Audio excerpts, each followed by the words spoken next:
আমাৰ নতুন দেহৰ মৌজা আঞ্চলিক জ্যেষ্ঠ নাগৰিক সন্মিলনৰ নৱম প্ৰতিষ্ঠা দিৱসৰ লগতে পঞ্চম বাৰ্ষিক অধিৱেশন অনুষ্ঠিত কৰা হ'ল। ৰাতিপুৱা আমাৰ পতাকা উত্তোলন নখন পতাকা উত্তোলন কৰা হৈছিল বিশিষ্ট ব্যক্তিসকলৰ জৰিয়তে, লগতে শ্বহীদ তৰ্পণ, লগতে আমাৰ সমাজৰ বা দলীয় সতীৰ্থসকলক স্মৰণ কৰা হৈছিল।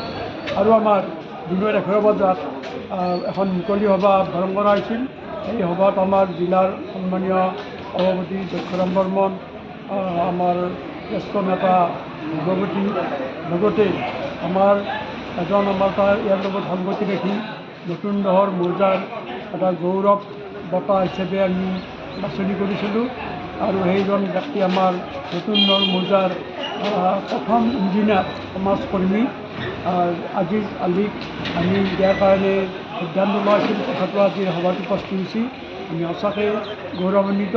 সেইজন ব্যক্তি আমাৰ এই 14খন গাঁৱৰ নতুন দেহৰ দ্বাৰা গঠিত আমাৰ প্ৰায় 300ৰো অধিক জ্যেষ্ঠ নাগৰিকসকল আছে।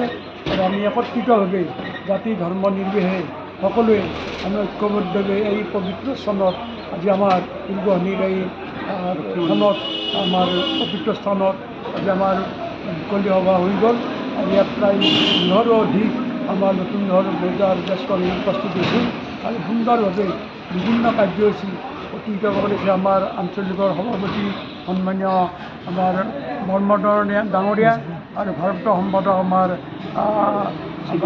চিকান্দৰ আলী ডাঙৰীয়াৰ সহযোগত, তেওঁলোকৰ উদ্যোগতে, আমি আটাইবিলাকৰ সহযোগতে আমাৰ আজি অনুষ্ঠানটো সুন্দৰভাৱে পালন কৰিবলৈ আমি চিন্তা কৰি ইতিমধ্যে আমাৰ শেষ হৈছে। বিভিন্ন কাৰ্যসূচীৰে এই নৱম আমাৰ প্ৰতিষ্ঠা দিৱস, আমাৰ 9 বছৰ আগতে আমাৰ নতুন দেহৰ মৌজাৰ এই আঞ্চলিক গঠন হৈছিল। আৰু আমি জিলা তথা ৰাজ্যিকৰ নিৰ্দেশ মতে আমি সকলো কাৰ্যসূচী পালন কৰি আছোঁ। আৰু যিসকল আমাৰ জ্যেষ্ঠসকল ইয়াত আমাৰ অকল চাকৰিয়ালেই নহয়, ইয়াত বিভিন্ন কৃষক, শ্ৰমিক বা আন ব্যৱসায়ী আছে, ব্যক্তিসকল আছে, সকলোৰ মংগলৰ কাৰণে আমি সকলোৱে ঐক্যবদ্ধভাৱে অৰাজনৈতিক সংগঠনিক যে মই ভাবোঁ যে অসমৰ ভিতৰত এটা শক্তিশালী সংগঠন, লগতে নলবাৰী জিলাৰো আমাৰ নতুন দেহৰ মৌজাৰ যিখন জ্যেষ্ঠ নাগৰিক সন্মিলন গঠিত হৈছে, এখন শক্তিশালী সংগঠন হৈছে। আৰু আমাৰ জ্যেষ্ঠসকলৰ মংগলৰ কাৰণে আমি সকলো কাৰ্যসূচী চৰকাৰৰ পৰা হোৱাৰ কাৰণে বিধিব দিয়া হৈছে। এইখিনিয়ে পুনৰবাৰ আমি আপোনালোকক ধন্যবাদ জনাইছোঁ। মই মধ্যস্থত অৰ্থাৎ জুন মাহৰ পৰা মই এই নতুন দেহৰ মৌজাৰ জ্যেষ্ঠ নাগৰিক সন্মিলনৰ ভাৰপ্ৰাপ্ত সম্পাদক হিচাপে কাৰ্যনিৰ্বাহ কৰি আহিছোঁ।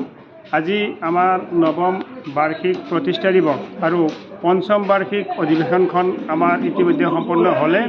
ইয়াৰ আগত আমাৰ ছাৰে গোটেইখিনি কথা আপোনালোকক ভাঙি পাতি ক'লে। আমাৰ এটা গৌৰৱ যে আমি প্ৰতি বছৰে এই জ্যেষ্ঠ নাগৰিকসকলে মিলি এটা বঁটা প্ৰদান কৰোঁ। যোৱা বছৰ আমি আমাৰ নতুন দেহৰ ৰত্ন হিচাপে আমাৰ মৌজাৰ অসম চৰকাৰৰ জ্যেষ্ঠ মন্ত্ৰী শ্ৰীযুত চন্দ্ৰমোহন পাটোৱাৰীদেৱক আমি প্ৰদান কৰিছোঁ।